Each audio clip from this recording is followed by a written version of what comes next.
جب ہم افواج کا کمپیریزن کرتے ہیں، جس طرح بجٹ کا کمپیریزن کیا گیا نوید صاحب، تو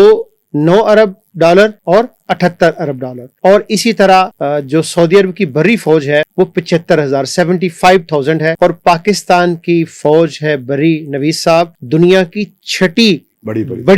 بڑی فوج ہے، جس کی تعداد ہے 6 لاکھ۔ تو اگر یہ سعودی عرب کو ملائیں اور پاکستان کو ملائیں تو یہ 6,75,000 تقریباً 7 لاکھ کے قریب بڑی فوج بن جائے گی، جو دنیا کی ایک بڑی طاقت کے اندر ڈھل سکتی ہے۔ افواج کے ساتھ ساتھ نوید صاحب، جب ہم ساز و سامان کی بات کرتے ہیں تو افراد کے ساتھ ساتھ آج کے دور میں ٹیکنالوجی، ٹینکس، گاڑیاں اور جتنی بھی توپ خانہ اور جتنی بھی آپ کی چیزیں ہیں، یہ بھی بہت اہمیت کی حامل ہیں۔ تو سعودی عرب اور پاکستان کی اگر ٹینک ٹیکنالوجی کا کمپیریزن کیا جائے تو پاکستان کے پاس نوید صاحب 2,500 ٹینکس ہیں اور سعودی عرب کے پاس 1,785 ٹینکس ہیں۔ تو دونوں کو اگر ملائیں تو جس طرح ہم نے بجٹ کو کولیکٹ کیا ہے کہ اگر دونوں کا بجٹ ملے تو کتنی ہیوج اور کیسی پکچر بنتی ہے جو سامنے آتی ہے، اس طرح افواج کو ملائیں تو کیسی پکچر سامنے آتی ہے، اس طرح بری اور بحری ساز و سامان کو اگر آپ ملاتے جائیں تو اس کے نتیجے کے اندر بھی جو پکچر سامنے آتی ہے نا، تو نوید صاحب ویسے واقع ایسے ہی ہے کہ یہ والی پکچر اگر کسی کو پتا چلے نا، اور پتا چلی ہوئی ہے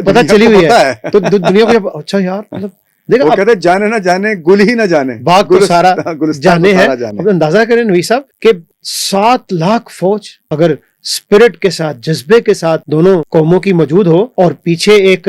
ویژنری لیڈرشپ ہو تو کیا کہنے نوید صاحب، اس کے وقت کہاں چیزیں رک سکتی ہیں۔ اس میں ٹینکس کی تعداد ہم نے نوید صاحب بتا دی، تو ٹینکس کی تعداد کے بعد جو بختر بند گاڑیاں ہیں سعودی عرب کے پاس وہ 12,000 ہیں، اور پاکستانی فوج کے پاس جو بختر بند گاڑیاں ہیں وہ ہے 17,500۔ اسی طرح جو توپ خانہ ہے سعودی عرب کے پاس ہیں 310 اور پاکستان کے پاس ہیں 4,600۔ تو یہ بھی ایک بہت بڑا کمپیریزن ہے۔ راکٹ لانچرز جو ہیں نوید صاحب وہ 60 کے قریب ہیں سعودی عرب کے پاس، اور 190 راکٹ لانچر جو گاڑیاں ہیں، جو اس طرح کی چیزیں جہاں پہ یہ اس کو لانچ کیا جاتا ہے، وہ پاکستان کے پاس ہیں۔ تو یہ ایک تصویر کی ایک سائیڈ ہے، بہت ساری یہ لمبی ڈیٹیل ہے نوید صاحب، جس کو ایک ایک کر کے بھی ڈسکس کیا جا سکتا ہے، لیکن بجٹ کے پرسپیکٹو میں اور اس پورے پرسپیکٹو میں اگر آپ دیکھیں تو جو پکچر بن رہی ہے وہ پکچر یہ بن رہی ہے نوید صاحب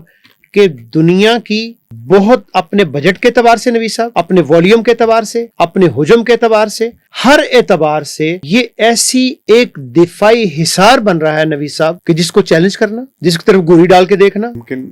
نہیں ہوگا۔ اس لیے اس کے اوپر جتنی بھی اب